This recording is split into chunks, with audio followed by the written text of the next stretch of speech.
I struggled with whether I was going to go ahead and do this message or not. You won't remember that, I'm sure, but I said I was going to do it, and then everything went crazy in my world and totally changed everything that I had planned. I actually wrote this message during the Advent season, and then I was going to preach it shortly after Christmas, and again, things didn't work out the way that I planned. But I want to go ahead and minister it to you, because I think it's significant, not just Christmas, but otherwise. And the message is titled, "It's Not How You Think." It's not how you think. Now, that doesn't mean that can have different connotations to it. Just stick with me here, and hopefully you will understand by the time we get through. I'm going to read a little bit longer here. I hope that you can stick with me in that. Matthew chapter 14, verses 22 to 33. It will be a familiar story to you.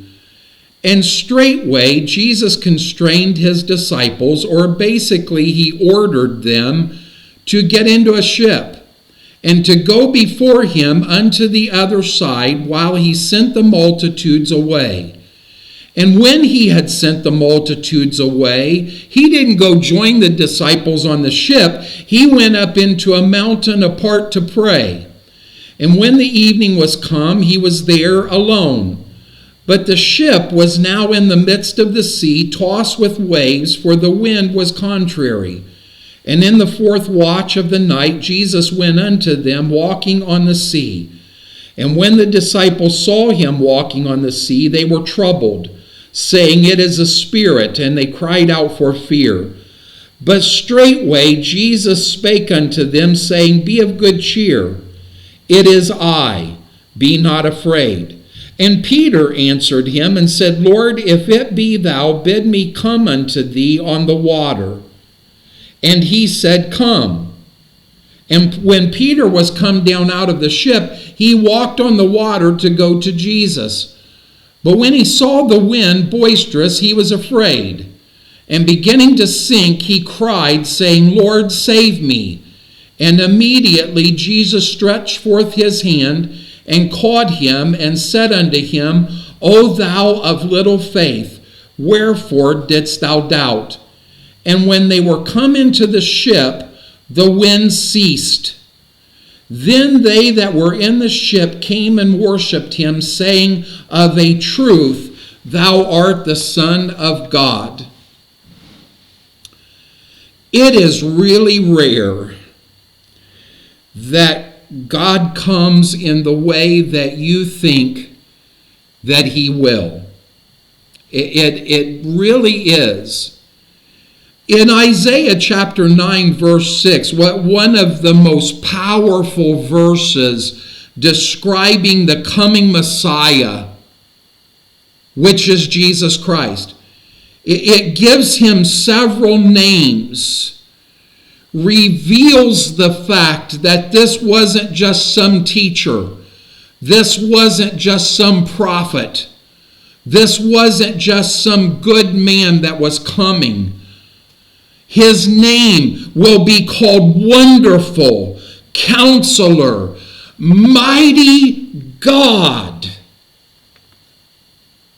The atheist and the theist and the so-called intellectuals will tell you that Jesus was never professed to be God. Right there in the Old Testament, years before he was going to come, he is called the mighty God, the everlasting Father, the Prince of Peace. These wonderful definitions of who Jesus was going to be. And then a baby in a manger. Then a baby in a manger. Wow, wonderful Counselor, mighty God, everlasting Father, Prince of Peace. And now we are given a baby in a manger that is depending on a little teenage girl to feed him, to change his diaper, to comfort him when he cries. And by the way, baby Jesus cried. I'm sorry for the Christmas Carol lovers, but baby Jesus cried, just like every other baby does. Wow.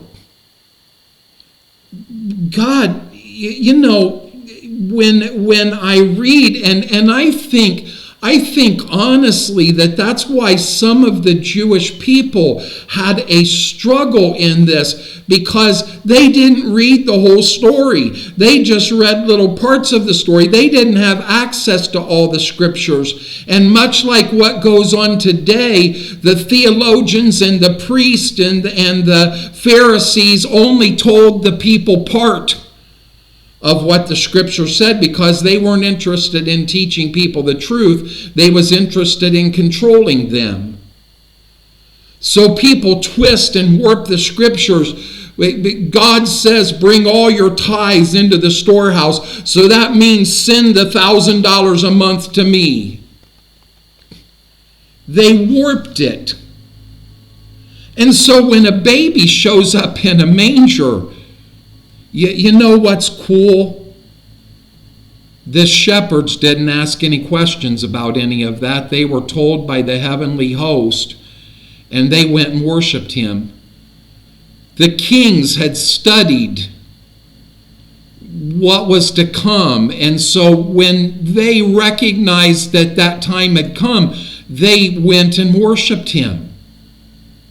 But so often we want to sit back and try to say, I was expecting this big mighty ruler to come riding into Jerusalem on his big white horse, and we get a baby in a manger. But God has done odd things like this throughout history. Moses was saved from the water by the enemy. By the daughter of Pharaoh. It was ordered that every Israelite male was to be killed at birth. Who would be the only one in the entire Egyptian community that could cause Pharaoh to override that rule? His daughter. So, see, I have a daughter. I now have a granddaughter. Doesn't take very long to be around me with them to recognize that I am wrapped around their little finger. I'll do anything that they ask of me. So do you think that it was just chance that it happened to be Pharaoh's daughter that came to the waterside that day? But why do this? I mean, to put the ultimate deliverer of the entire nation of Israel, to take him as a baby and put him in a basket and put him in the water and put him through all of the circumstances that went with that, in order for him to be at the very spot where Pharaoh's daughter comes to wash herself. Couldn't God just have raised Moses up? He does, doesn't he? After Moses spends 40 years as a shepherd hiding in Midian, taking a wife and having 2 sons and living what we would consider a normal life, then the burning bush comes. And God says literally, I have made you like a god to Pharaoh. Couldn't God have just done that? No, there was this whole process. Joseph is another one. He is sold into slavery by his brothers. And he goes through all of these things. He's falsely accused and then put into prison. He's exalted in prison, and then he interprets dreams for a couple of servants of Pharaoh. And he says to the one servant, "Don't forget me," and the servant forgets him. All of it. So here is Joseph. He's done nothing wrong except maybe been a little bit arrogant and shared dreams that he shouldn't have shared. And there he is in all of this situation so that he can be raised up to literally save not just the nation of Israel, but the entire world. Couldn't God have just made Joseph a ruler that just came out? And why do you have to go through this whole process of things? Because God doesn't work the way that we think that he should. Excuse me. Why go through this process? I remember the time Michaela, my daughter, and I was watching a movie years ago when she was little. And the movie was about Noah and the ark. And she asked what I still think to this day was a phenomenal question. "Daddy, why didn't God just make the ark for Noah? Why didn't he? God provided all of the wood. God provided all of the design, right down to the very smallest detail. God gives the design to Noah. This is the way you are to build the ark. This is the wood that you are to build it with. This is the size of it. All of this. Well, God could have just spoken and created that ark. God, why go through, if you're going to give all of the detail of the design and everything with it, why not just make the ark? Then go to the New Testament, just before this event takes place that we read about in the text in Matthew chapter 14. Why does he go through? He could have just fed the 5,000.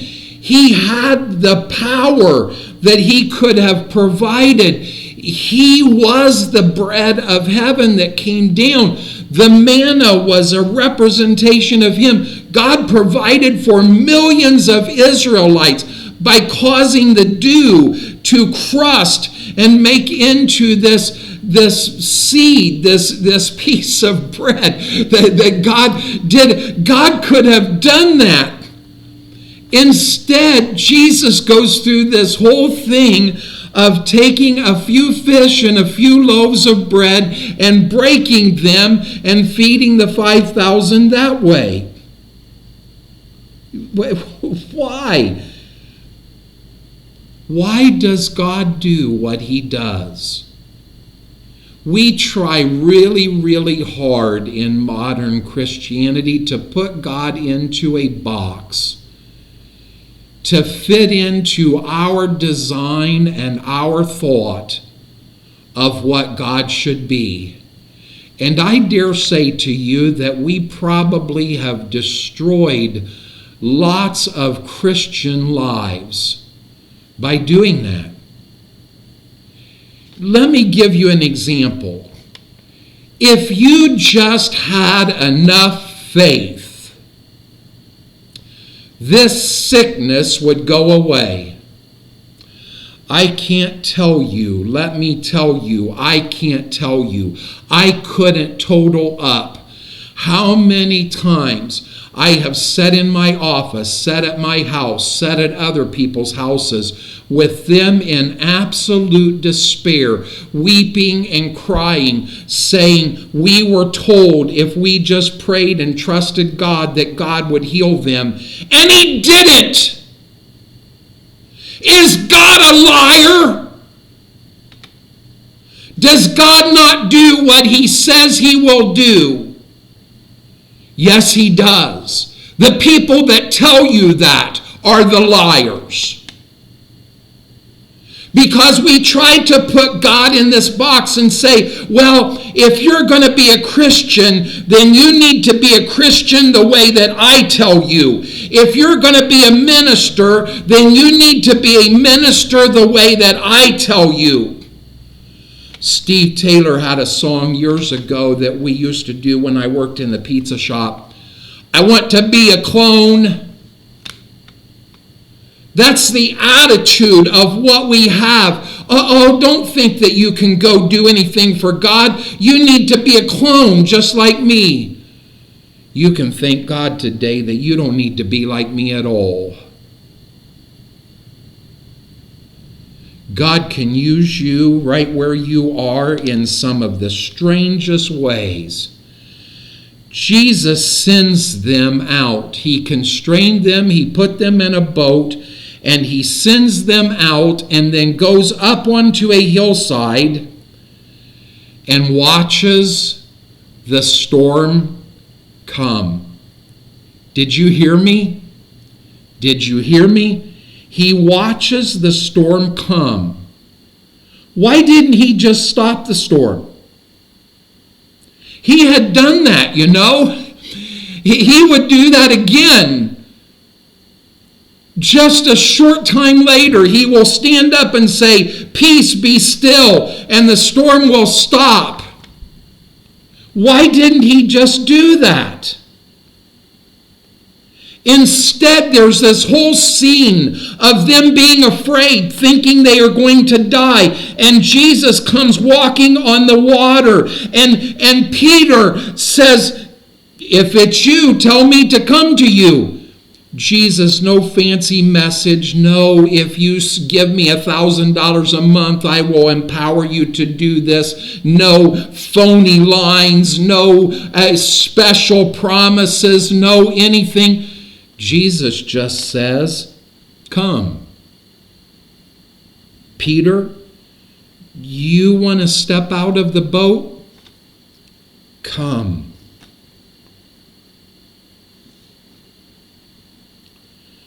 John records in his writing that when Jesus got into the boat, they were immediately at the land where they were heading to. Mark records that when Jesus was walking on the water, he walked as if he was just going to walk on by them, as if what they were going through was totally insignificant to him. He's just walking on the water. The water was nothing to him. The storm was nothing to him. He's just walking on the water. Maybe the interaction with humans is the hardest thing for us to understand. The way God interacts with us. Why does he put us in these situations? God never raises us, listen to this, God never raises us without developing us first. And sometimes that development is tough. Sometimes that development is tough. But God will never raise you up in your walk with him until he has developed you. And developing is a whole process. This means nothing to people today because you don't have anything like that. But when I was in high school, we took photography class, and you would take pictures, and then you would go into the dark room, and you had to go through this whole process of putting into this solution and then putting into this solution. If anybody opened the door, it destroyed the picture immediately. You had to go through the darkness in order to become a picture. God will never raise you up until he has developed you. And sometimes that development is tough, but you learn something in that developing process. In the middle of the night, I can call to him. I'm glad that I am not your Old Testament priest. You would be in trouble if I was your Old Testament priest. I love animals. When it talks about all of the sacrifices and the sprinkling blood and the cutting their throats and doing all of these kinds of things, I would be like, no, God, I can't do that. I can't do that. But he is my intercessor. And I can go to him. And want to hear some good news? You can go to him too. In the middle of the night, you can cry out to him. As I was preparing, and this message was written shortly after that, my daughter called me crying at 11:30 at night. Now you know me. If you do know me, you know that 11:30 at night I was sound asleep.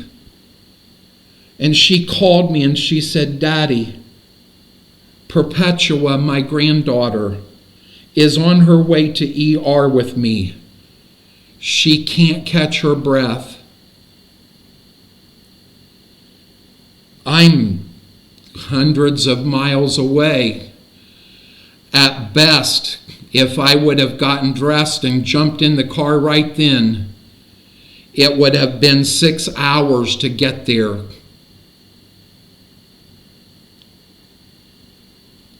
It's 11:30 at night. Who am I going to call? There's no one for me to call. So as we hung up and I laid in silence, the first words out of my mouth, God, honest truth, Lord, I need you. Bam! He was there. There was no delay. There was no trying to dial it. There was no trying to email it. There was no trying to figure out, is he going to listen to me? Immediately he was there. Lord, I need you. You got to touch my grandbaby.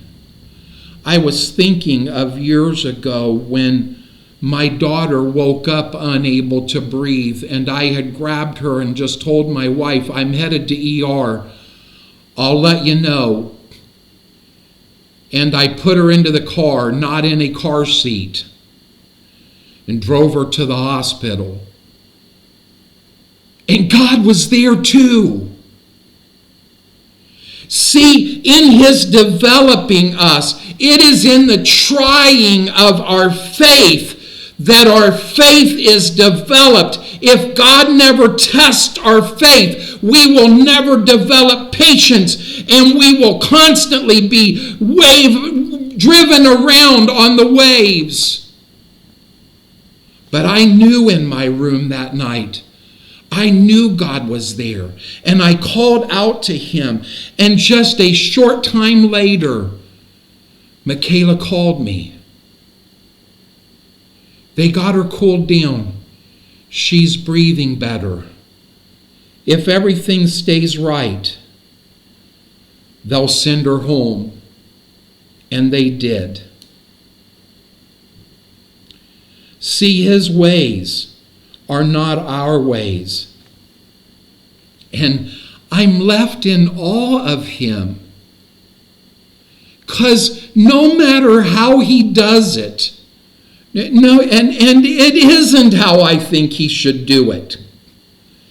Do I think that Jesus should have gone through the birth of a baby and all the things of childhood and all of that and grown up and went through all the things in his nation of Israel just so they could hang him on a cross and kill him, and then he was going to rise and go back to his rightful place? That isn't how I would have done it.